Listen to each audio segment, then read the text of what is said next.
వివాహాన్ని గురించి కొన్ని మాటలు చెప్పాలని ఆశపడుతున్నా. మరొకసారి చెప్తున్నాను, వారికి సంబంధించిన మంగళసూత్రాలు కానీ పూదండలే కానీ కుటుంబీకులే కానీ అందుబాటులో ఉండాలని కోరుతూ ఉన్నాను. ఈరోజు దేవుని యొక్క మహాకృపను బట్టి ప్రసాద్ అండ్ దుర్గా, ఐమిని దుర్గా, నాకు చదవటం పలకడం రావట్లేదు, షార్ట్ ఫామ్ దుర్గా అని అంటాను. ఐమిని దుర్గా ప్రసాద్ నాకు బాగా సుపరిచితుడు. చిన్నప్పటి నుంచి దేవుని కృపను బట్టి వారి తల్లిగారు కూడా మరి కువైట్ దేశంలో పనిచేసిన మరి మా సహవాసంలో ఉండడాన్ని బట్టి అనేక మార్లు కలిసి ప్రార్థించటానికి, మరి బిడ్డల కొరకు ప్రార్థించటానికి దేవుడు కృపనిచ్చారు. ఈ సమయంలో దేవుడు ఆధిక్యతనిచ్చి వారిరువురు సిద్ధపాటు చేసి మన మధ్యన కూర్చోబెట్టారు. ఈ సమయంలో స్ట్రాంగ్ మ్యారేజ్ బైబిల్ ప్రకారంగా వివాహాన్ని గురించి ఏం చెప్తుంది అని ఆలోచన చేస్తే, లోకంలో చాలా వివాహాలు జరుగుతూనే ఉన్నాయి, అనేక వివాహాలు. కానీ బైబిల్ గ్రంథం వివాహాన్ని పరిశుద్ధ వివాహంగానే చెప్పారు. ఎందుకనంటే దేవుని నియమములో జరిగే కార్యం. మీరు ఇందాక చూశారు ఆదికాండము 2వ అధ్యాయాన్ని, అలాగే మరితర ఎఫెసీయులకు రాయబడిన పత్రిక 5వ అధ్యాయం 25వ వచనం ఇలా చదువుకుంటూ వెళ్ళాం. దేవుని కృపలో ఎబ్రీ పత్రికలో అంటున్నారు కదా, వివాహము అన్ని విషయములలో ఘనమైనది అన్నారు. అంటే మన కార్యకలాపాలన్నిటిలో మానవ జీవితంలోనే వివాహము ఘనమైనది.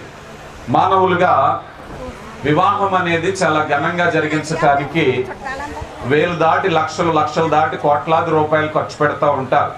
కానీ దేవుని గ్రంథం మీరు ఎలా చేసినా వివాహం ఘనమైందే. దేవుడు స్త్రీ పురుషుల కలయిక, వారు కలిసి జీవించటానికి అనువైన ఏర్పాటు చేయటాన్ని ఘనమైనది అన్నారు. మీరు ఏ బడ్జెట్లో వివాహం చేసుకున్నా అది ఘనమైనదే. దేవుడు మొదటిగా ఏదెను వనంలో వివాహం చేసినప్పుడు బహుశా వాళ్ళకి వస్త్రాలు కూడా లేవు, అయినప్పటికీ ఆ వివాహాన్ని ఘనమైనదిగానే చెప్పబడింది. వివాహం అనేది జరగటం ఒక ఎత్తు అయితే, వివాహం జరిగిన తర్వాత వారు కలిసి సంతోషంగా జీవించటానికి బైబిల్ గ్రంథం అనేకమైన సూచనలు ఇచ్చింది. ఎందుకంటే పరిశుద్ధాత్మ సహాయముతో ప్రసాద్ అలాగే దుర్గా వీరిరువురు కూడా దేవుని కృపను బట్టి మీదట ఏక శరీరంగా సంతోషకరమైన దినాలు వెంబడి వెళ్ళాలి. అలా జరగాలంటే ఏం చేయాలి? ప్రతి వారు కూడా వివాహ వ్యవస్థలోనికి అడుగు పెట్టేటప్పుడు కోటి ఆశలతో, ప్రసాద్కి ఎన్నో ఆశలు ఉంటాయి భార్య ప్రేమను పొందాలని, అలాగే పాప దుర్గకు కూడా ఎన్నో ఆశలు ఉంటాయి, నా భర్త నన్ను ఎత్తి మీద పెట్టి చూసుకోవాలని చెప్పేసి. అందరూ అలాగే అనుకుంటున్నారు. కానీ చాలామంది జీవితాల్లో కొంతకాలం అయ్యేసరికి ఏం జరుగుతుందయ్యా అంటే ప్రేమలు చల్లారిపోతున్నాయి. ఎందుకు జరుగుతున్నాయి అంటే వారిరువురికి సూటిగా కొన్ని మాటలు చెప్తాను. దేవుని గ్రంథాన్ని పట్టుకుని దైవజనుడిగా నేను ఇక్కడ ఉండడానికి గల కారణం ఏమిటంటే, పెళ్ళి ఎక్కడైనా చేసుకోవచ్చు, కానీ దేవుని గ్రంథము వారి సంతోషకరమైన జీవితానికి అవసరమైన పరిశుద్ధాత్మ నడిపింపును, ఇన్స్ట్రక్షన్ ఇచ్చింది. ఈ మాటలు మనం చూస్తే ఇందాక ఎఫెసీయులకు రాయబడిన పత్రిక 5వ అధ్యాయంలో చెప్పబడిన మాటలు మనం చూసినప్పుడు ప్రభువుని కేంద్రీకృతమైనటువంటి వీరి వివాహంలో బహుశా వీరు అనుకోవచ్చు, ప్రపంచంలో మాకు ఎవరు వద్దు, నా భార్య నాకుంటే చాలని, తను నా భర్త నాకుంటే చాలని. కానీ దేవుని వాక్యం చెప్పే విషయం ఏమిటయ్యా అంటే, దేవుని వాక్యము వారి వివాహము విజయవంతమై వారు ఎల్లప్పుడూ సంతోషంగా ప్రేమతో ఉండాలి అంటే ప్రభు కేంద్రంగా ఉండాలి. వారిద్దరికి మధ్యవర్తి ఎవరు ఉండాలి అంటే ప్రభు ఉండాలి. అందుకే ప్రభువు ఏ రీతిగా సంఘాన్ని ప్రేమించారో ప్రభువుకి లోబడినట్టుగా అని 2 మాటలు చెప్పబడ్డాయి అక్కడ. వీరిరువురు కూడా ప్రభువుని ఎప్పుడైతే కేంద్రీకృతం చేసుకుంటున్నారో, ప్రభు అధికారానికి లోబడుతున్నారో, బహుశా చాలామంది భార్యకి భయపడే భర్తలు ఉన్నారు. ఇక్కడ ఎవరైనా ఉన్నారా? అమ్మో నా భార్య అంటే నాకు భయం అన్నవాళ్ళు. కొంతమంది భర్తలకు భయపడే భార్యలు ఉన్నారు, అలా భయపెడతా ఉంటారు.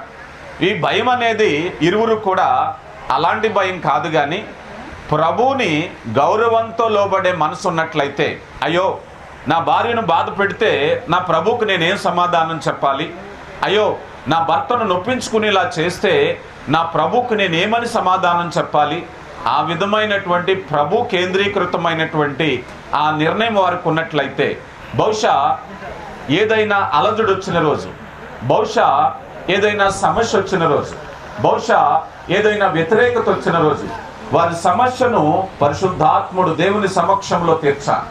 వారి నిర్ణయం అలా వచ్చిన రోజు, అయ్యా నా భర్త నా మాట వినట్లేదు, ఏం చేయాలి? ఏ పెద్ద మనిషికి చెప్పాలి? ప్రభుకు చెప్పాలి. అయ్యా నా భార్య ఇదిగో నా మీద కోపంగా ఉంటుంది, నన్ను ప్రేమించట్లేదంటే ప్రభువుకు చెప్పాలి. ప్రభు కేంద్రీకృతమైన వివాహ వ్యవస్థ. వారిరువురు కూడా వారి నిర్ణయాలన్నీ కూడా ప్రభుతో పంచుకోవాలి. ప్రార్థనాపూర్వకంగా ముందుకు వెళ్ళాలి. సమస్య వచ్చినప్పుడు మొదటిగా ప్రభుతో చెప్పాలి. చాలా మంది ఆడపిల్లలు చూస్తాం, పెళ్ళయిన తర్వాత సమస్య వచ్చిందంటే వెంటనే పుట్టింటోళ్ళకి ఫోన్ చేసేస్తారు, వెంటనే పక్కింటోళ్ళకి ఫోన్ చేస్తారు, పక్కన ఎవరైనా స్నేహితులు ఉంటే వాళ్ళకి ఫోన్ చేస్తారు. మొదటిగా నీ బాధ చెప్పుకునే విలువైన ప్రదేశము ప్రభు సన్నిధి. మనుషులు హేళన చేస్తారు, బాగానే వింటారు, అన్ని కూపి లాక్కుంటారు, అన్ని మాటలు వింటారు, ఏదో ఒక చెడగొట్టే ఆలోచనే చెప్తారు, 10 మందికి చెప్తారు. కానీ నువ్వు చెప్పవలసినటువంటి నీ వేదన ప్రభు సన్నిధి. వారిరువురు కూడా ప్రభు కేంద్రీకృతంగా ఉన్నారు. అయ్యా ఇదిగో ప్రభువుకు లోబడినట్టుగా. ఇప్పుడు ఈ బిడ్డ భర్తకు లోబడాలి అంటే ఎఫెసీ పత్రిక 5వ అధ్యాయంలో అంటున్నారు, ప్రభువుకు లోబడినట్టుగా. ఎందుకనంటే నా ప్రభు చెప్పాడు కనుక నా భర్తకు నేను లోబడాలి. ప్రసాద్ తన భార్యను ఎందుకు ప్రేమించాలి అని అంటే అందంగా ఉందని కాదు. ఎందుకు ప్రేమించాలి? నా ప్రభువుకు నేను సమాధానం చెప్పాలి. నేను వివాహం చేసుకునేటప్పుడు ఇదిగో దేవుని పరిశుద్ధ వివాహం చేసుకున్నాను కనుక ప్రభువా ఇదిగో నీకు లోబడాలి అంటే నా భార్యను ప్రేమించాలి. అదే భక్తి భార్య భర్తల సంబంధంలో. అలాగే భార్యగా తను నా భర్తకు నేను లోబడాలి. ఎందుకని? ప్రభువుకు చెప్పాలి. అలా ఎప్పుడైతే ప్రభు కేంద్రీకృతమైనటువంటి వివాహంలోనికి వెళతారో వారి ప్రేమ ఎల్లప్పుడూ కూడా ఒకేలా ఉంటుంది. రెండవది డెడికేషన్. ఈరోజు వివాహ వ్యవస్థ ద్వారా ఒక నిర్ణయానికి వస్తున్నారు, ఒక ఖచ్చితమైనటువంటి ఒక నిర్ణయాన్ని తీసుకుంటున్నారు. ఏమిటా డెడికేషన్, ఏమిటా నిర్ణయము అని ఆలోచన చేసినట్లయితే, ఇక మీదట నా జీవితము నా భార్య కొరకై, ఇక మీదట నా జీవితము నా భర్త కొరకై. ఒక నిర్ణయం. ఈ నిర్ణయాలు లోకంలో చాలా వరకు వీగిపోతున్నాయి. లోకంలో చెడ్డ ఉదాహరణలు చాలా చూస్తున్నాం. అలా కాకుండా ఉండాలి అంటే, దేవా నన్ను గర్భములో ఉండగా నిరూపించినవాడా, నన్ను పెంచినవాడా, నీ చిత్తాన్ని నేను జరిగిస్తున్నాను. కుటుంబంలో వివాహ వ్యవస్థ మన సంతోషాలు తీర్చుకోవడానికి కాదు. లోకంలో 50-50 పాలసీ అంటే చాలామంది పెద్ద మనుషుల దగ్గరికి వెళ్ళినా చెప్పే తగు ఏమిటంటే, అయ్యా 2 చేతులు కలిస్తేనే శబ్దం కదా. నీ భార్యను ప్రేమించాలి అంటే నీవు కూడా నీ భార్యను ప్రేమించు. ఇద్దరూ కూడా ఒకరినొకరు ప్రేమించుకుంటేనే మీ జీవితం బాగుంటుంది అంటారు. కానీ దేవుని వాక్యం ఏం చెప్పింది అంటే, మొదటగా ప్రసాద్ తన భార్యను ఆమె నుంచి ఆశించకుండా, ఆమె నుంచి 50% ఆశించకుండా 100% ప్రేమించవలసిందే. నా భార్య నుంచి పాజిటివ్ వచ్చాక, నా భార్య నా మాట వింటే, నా భార్య నన్ను గౌరవిస్తే నేను అప్పుడు ప్రేమిస్తాను కాదు.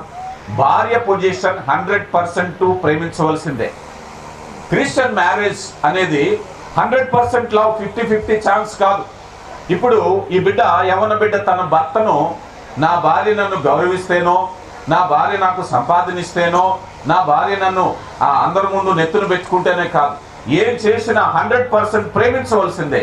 వితౌట్ ఎక్స్పెక్టేషన్ ప్రేమించటమే క్రైస్తవ వివాహము. అందుకే ఎఫెసీ పత్రిక 5వ అధ్యాయంలో చెప్పబడిన మాట మీరు విన్నారు కదా, అది ముడతైనను కళంకమైనను మరి ఏ లోపము లేనిదిగా దాన్ని పరిశుద్ధపరచుకోవటానికి. సంఘం ఎలాగుందట? అందం లేదట. సంఘం ఎలాగుందట? కళంకంతో ఉందట. దాన్ని పరిశుద్ధపరచాలి అంటే క్రీస్తు ప్రభువారు రక్తమిచ్చి దాన్ని పరిశుద్ధపరిచారట. అంటే ఇదిగో నా కోసం ప్రార్థిస్తే నేను శుద్ధీకరిస్తానని చెప్పట్లేదు. అయ్యా నా మాట వింటే సంగమా, నా కొరకు ప్రార్థన చేస్తే నేను బాగు చేస్తాను అనట్లేదు. అర్హత లేనప్పుడు ప్రేమించటమే కృప. ఈరోజు యేసు ప్రభు ప్రేమ లోకానికి చెప్పిన ప్రేమ ఏమిటయ్యా అంటే, ఎదుటి వ్యక్తిని ఆశించకుండా ప్రేమించిన ప్రేమ. అందుకని అది ముడతైనను కళంకమైనను మరి ఏ లోపం లేకుండా ఉండాలంటే ప్రభు ఆలోచించి నా ప్రేమను ఏం చేయాలి, ఈ సంఘం ఇన్ని లోపాలతో ఉంది, మానవ జాతి నశించిపోయింది కనుక నేను వెళ్ళి ఇదిగో రక్తాన్నిచ్చి కడిగి పవిత్రపరుస్తాను. ఇదే ప్రేమ, ఇదే డెడికేషన్. వీరిరువురు కూడా ఇక మీదట చాలా చోట్ల నేను చెప్తూ ఉంటాను, సాధారణంగా భార్య భర్తల మధ్య వచ్చే గొడవ ఏంటో తెలుసా? ఇది మీ అందరికి ఉపయోగపడుతుంది. ఎప్పుడైనా ఇద్దరు భార్య భర్తల మధ్య గొడవ వస్తే వాళ్ళ మధ్య కూర్చొని మాట్లాడితే ఏమంటారో తెలుసా? భర్త అంటాడు, ఏమండి నాకు ఏమొద్దండి, నా భార్య నన్ను ప్రేమగా మాట్లాడితే గుండెల్లో పెట్టుకుంటాను అంటాడు. భార్య అంటది, నాకు ఆస్తులొద్దు పాస్తులొద్దండి, నన్ను భారీగా గౌరవించి ప్రేమగా మాట్లాడితే నేను ఎత్తులు పెట్టుకుంటాను అంటాను. నా భార్య నన్ను గౌరవించట్లేదు, నా భర్త నన్ను ప్రేమించట్లేదు, ఈ తగు ఎప్పటికీ తెల్లారదు. ఈయన ప్రేమించడం, ఆవిడ గౌరవించడం, కారణాలు ఉన్నాయి అక్కడ. కానీ బైబిల్ ఏం చెప్తుందో తెలుసా? నిన్ను ఆయన గౌరవించినా లేకపోయినా ప్రేమించడం ఈరోజే మొదలుపెట్టు. బైబిల్ ఏం చెప్తుంది? భర్తకి నిన్ను గౌరవించినా గౌరవించకపోయినా నువ్వు ప్రేమించడం మొదలుపెట్టు. వాళ్ళు ఏదో చేస్తారని ఎదురు చూడొద్దు, నువ్వు ప్రేమించడం మొదలుపెట్టు. దేవుని వాక్యం చెప్పేటువంటి డెడికేషన్ అదే. ఈరోజు ప్రసాద్, దుర్గా ఇద్దరు కూడా ప్రేమ ఏమిటయ్యా అంటే, నా భర్త ఎలాగున్నా నేను ప్రేమించాను.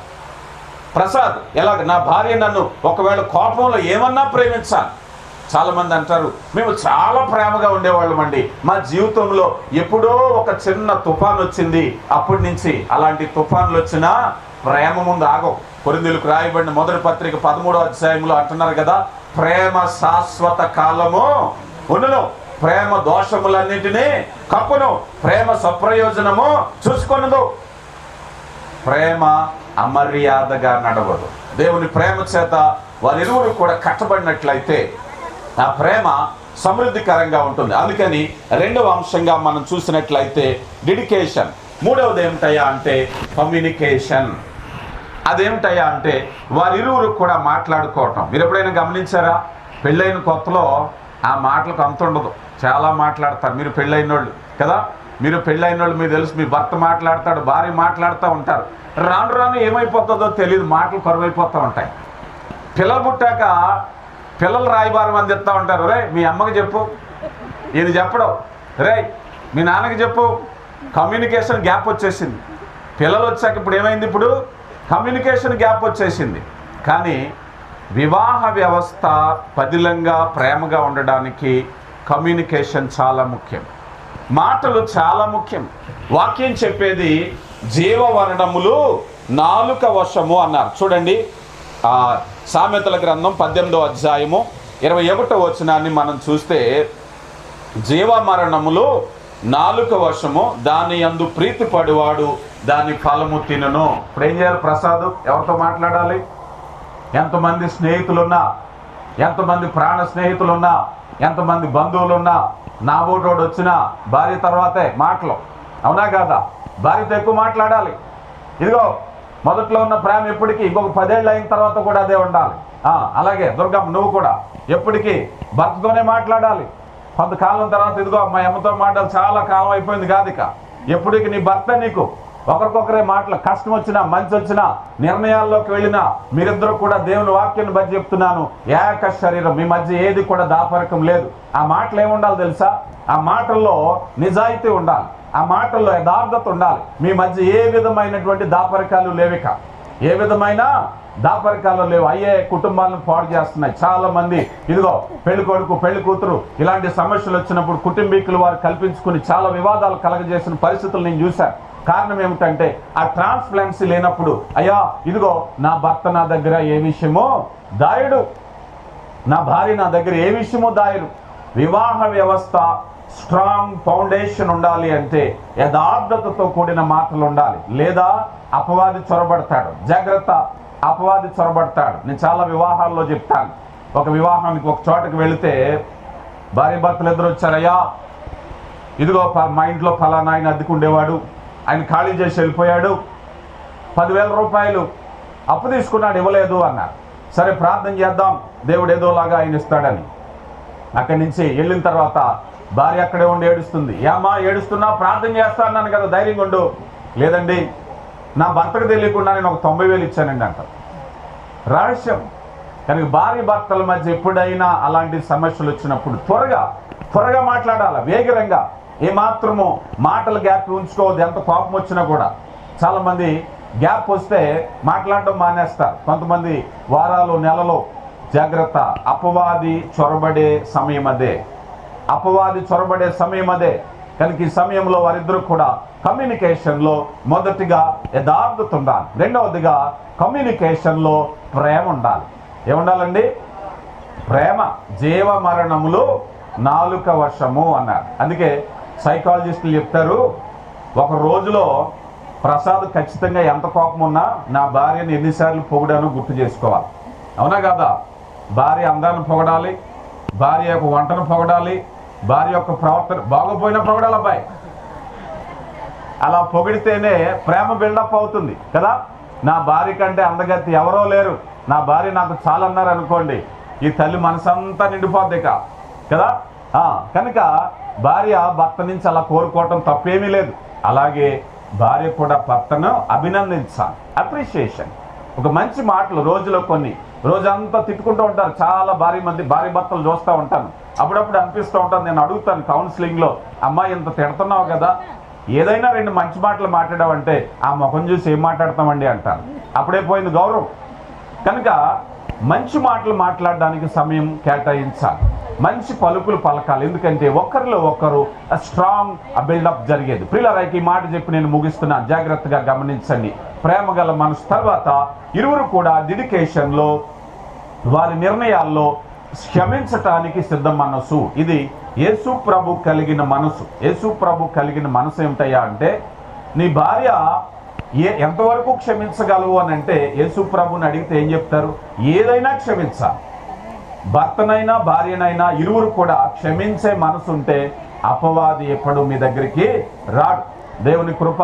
మరి రాబోయే కాలంలో ఈ రీతిగా దేవుని కృప, స్థానిక దైవజనుల యొక్క కార్యక్రమాలకు నిరంతరం హాజరు కావాలి, సంఘానికి దగ్గరగా ఉండాలి, ప్రార్థనా జీవితం ఉండాలి.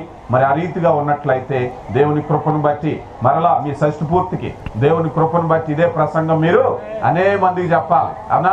ఆ రోజు దైవజనులు వచ్చి సక్సెస్ సీక్రెట్ చెప్పారు, మేము అది ఆలోచించాము, మనసులో పెట్టుకున్నాం కనుక అప్పటి నుంచి కూడా మేము అదే రీతిగా దేవుని వాక్యం ఫాలో అయ్యాము కనుక ఆ రోజు ఎంత ఆనందంగా ఉన్నామో, ఎంత సంతోషంగా ఉన్నామో, ఇప్పుడు కూడా అంతే సంతోషంగా ఉన్నాం అని చెప్పగలిగినటువంటి సాక్ష్యాన్ని మీరు కలిగి ఉండాలని, దేవుడి గర్భఫలాన్ని భూఫలాన్ని మీకు దయచేయాలని కోరుతూ మరి సందేశాన్ని ముగిస్తున్నాను. దయచేసి ముందుకు వచ్చినట్లయితే, మరి ఇరు కుటుంబీకుల వారు ముందుకు వచ్చినట్లయితే వివాహ కార్యక్రమంలోనికి